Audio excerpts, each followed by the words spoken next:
on est tous pareils. Je te rassure, hein, ce matin, tu t'es levé avec une sensation de gueule de bois. C'est normal. Voilà, c'est normal, c'est l'effet c'est l'effet équipe de France. Ça veut dire qu'autant tu peux te lever un matin et être champion du monde, et autant la compétition d'après, tu peux te faire sortir par des Suisses en huitième de finale alors que tu menais 3-1 à 10 minutes de la fin. Voilà, c'est deux salles, deux ambiances. On n'était plus habitué à ça. La dernière fois qu'on avait perdu, c'était sur un but d'Eder en finale d'Euro 2016. Celui-là aussi, il était très dur de réveil.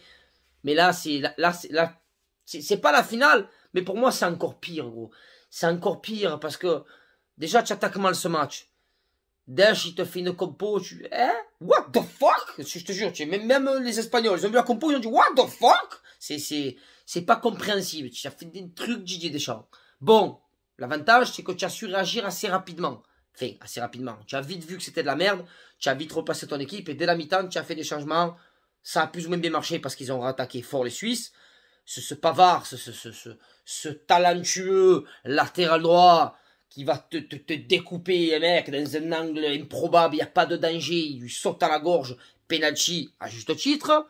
Loris, qui je pense aurait encaissé le penalty sans que Benzema lui dise, oh, frérot, il va tirer à droite, je te le dis, il tire à droite. Donc là, il sort le penalty, il nous sauve le match. 2 minutes après, Benzema, frérot, ce but de Benzema, tu vois, c'est bien parce que on va perdre 7 euros, on ne sort pas la petite porte, mais on a retrouvé un Benzema et je pense qu'il aura mis du monde d'accord. Ou alors, si vraiment les mecs disent « Ouais, mais c'était mieux Giroud », c'est vraiment que c'est de la mauvaise foi. Parce que le premier but qui met Benzema, les gars, ça c'est un très grand joueur. Mettre un but comme ça, parce que la passe d'Mbappé, elle est pétée, à l'image de son euro, on en parlera après. Mais se faire taper la balle comme ça, avoir le temps de la récupérer et de la glisser, égaliser, et mettre un deuxième but 2 minutes après, les gars, il n'y a plus de débat. Voilà, au moins on clôture les débats, le cas Benzema, c'est bon, il sera là à la Coupe du Monde l'année prochaine. Mais après, tu mets le 3e but à la 75e, un bijou de Paul Pogba. Et là, d'un coup, tu es la 80e minute. Et tu as mis, je sais pas, tu as mis le pilote automatique, le régulateur de vitesse. Je sais pas ce que tu as fait, frère. Tu as chié dans la colle, mais comme jamais. Parce qu'à la limite, les Espagnols, ils se font revenir par une Croatie, vice-champion du monde. C'est les Croates, quand même, ça joue au ballon. La Suisse, frère. Alors attention, je veux pas leur manquer de respect. Au contraire, franchement, ils ont fait le match de leur vie, je pense. Pour eux, c'est quand même une victoire historique. Et bravo à eux parce qu'ils la méritent. On sait même pas, ouais, mais ils ont eu du cul. Non, ils n'ont pas, les Portugais en 2016, oui, ils ont eu du cul. Eux, non, ils la méritent, la victoire. Mais c'est la Suisse, quand même, les gars. Même toi, Suisse, tu pensais jamais le gagner, ce match. Toi, tu pensais rentrer à la maison, te croquer 2 chocolats, régler ton horloge et aller déposer des sous à la banque. C'est ça, ta vie, à toi. Tu pensais jamais sortir de la France. Et nous, on pensait jamais qu'il allait nous sortir, surtout quand tu mènes, tu as 10 minutes de la fin, ça y est, il finit le match, il est acté. Qu'est-ce que tu me fais?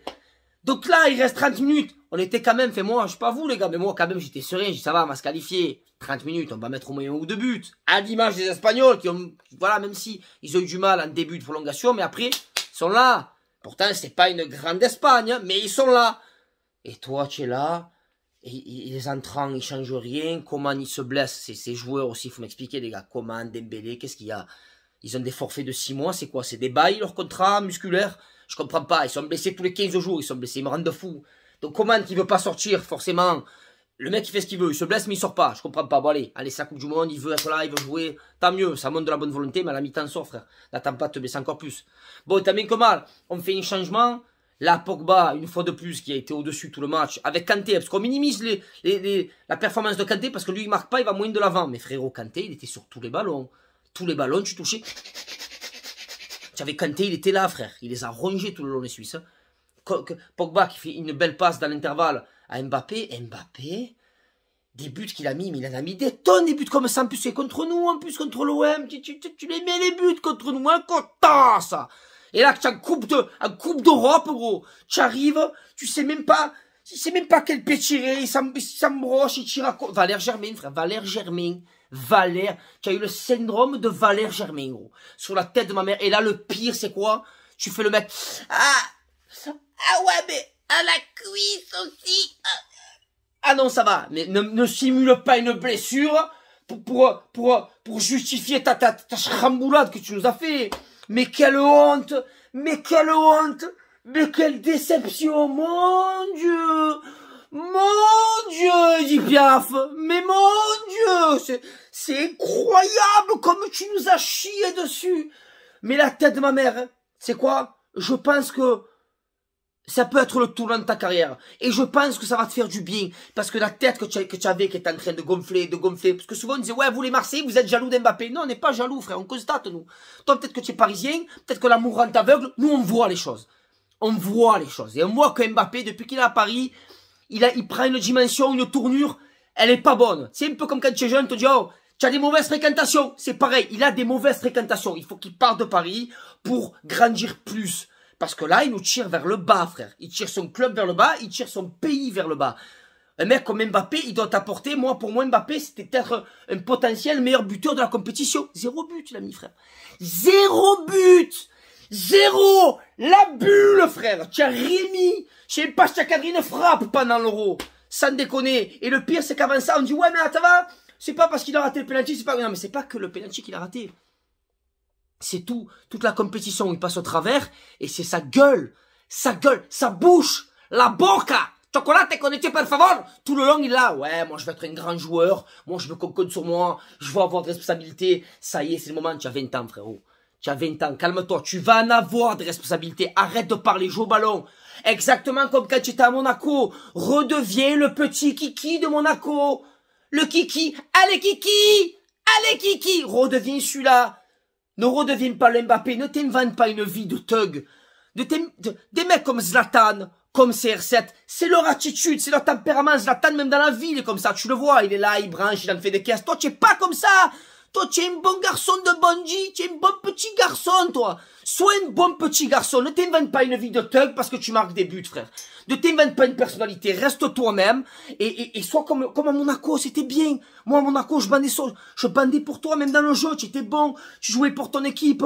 Là, quand je voyais ton statut Insta, et en marquant, désolé, j'ai voulu aider. Non, tu n'as pas voulu aider, gros, tu as voulu briller. Pourtant, tu passes à côté de ton euro, tu fais un match de merde. Et tu t'es dit... Je vais tirer le dernier penalty. Qu'est-ce qu'il y a? C'est moi, je vais le tirer. Au moins, si eux, ils ratent, c'est moi, je serai le sauveur. Et je rien. Là, à l'arrivée, frère, à l'arrivée, tu passes pour un mec, pour un gamin, qui veut toute la gloire pour lui. Zarma, le seul mec, ouais, moi, le 10 de Zidane, moi, t'inquiète, moi, je le récupère, j'ai les épaules. Non. Voilà, il va falloir que tu redescendes, que tu te remettes en question, et que tu arrêtes de traîner avec des Neymar, Paredes et compagnie. Parce que là, frérot, on va voir, parce que moi, je suis pas le genre de mec qui dit, ouais, il est nul, il sert à rien. Non, il est très bon. Mais quand il veut. Et là, c'est pas bon. On a besoin d'un mec comme lui. Les gars, c'est un très bon joueur, Kylian Mbappé. Mais ça suffit pas. Il ne suffit pas d'être un très bon joueur pour être un grand joueur. Ça serait trop facile. Des bons joueurs, il y en a des tonnes, frère. Toi, il va falloir maintenant que dans la tête, il y a un truc qui se passe et que tu prennes conscience que depuis que tu es à Paris, ton comportement, il est pas bon. Il est pas bon. C'est pas bon ce que tu fais. C'est mauvais. Et on a besoin d'un mec comme toi pour la Coupe du Monde. Tu peux nous faire gagner des matchs, on le sait. Mais là, non. Là, je suis arrivé à la limite, tu sais, et tu tapes. Non, hop là, décale et passe à côté. Tu vois, il va falloir que tu évolues un petit peu.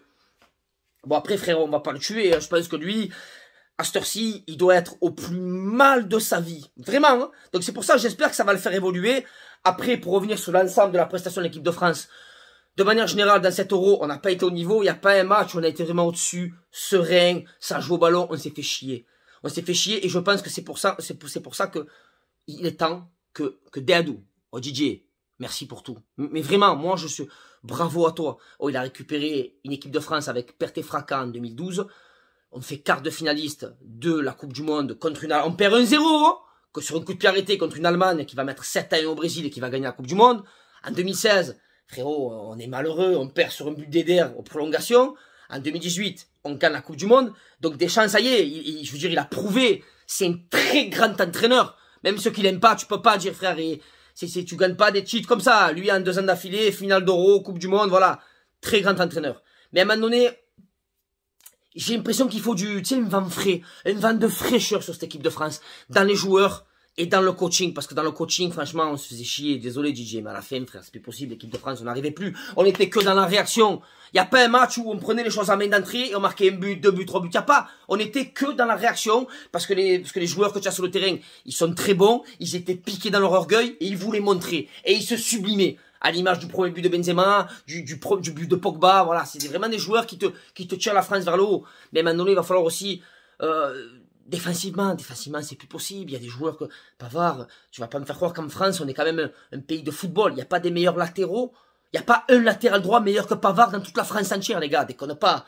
Non, mais faut pas déconner. Voilà, il y a des joueurs, les Sissoko, c'est pareil, il est gentil, il n'y a pas de souci, le vigile de Carrefour Le Merlan. Mais non, ça y est, on ne veut plus voir ces joueurs. C'est pour ça que je pense qu'il est temps. Zizou! Oh Zizou! Viens papa, viens, allez, prends des nouveaux joueurs. On veut voir des nouvelles têtes. On a besoin, même Grisou pareil. Grisou c'est dur, Grisou c'est dur. Sur les 4 matchs, tu l'as beaucoup vu, Grisou? Après, comme ils disent pas, ouais, t'es méchant avec lui. Je suis méchant avec lui de quoi, frère? Tu l'as vu, Griezmann? À part son but, que la balle est revenue dessus, tu l'as vu, Griezmann? Hier soir, tu l'as vu, Griezmann? Tu l'as pas vu, frère. Les seuls joueurs que tu as vu, c'est qui? C'est Pogba, c'est Kanté, c'est Benzema.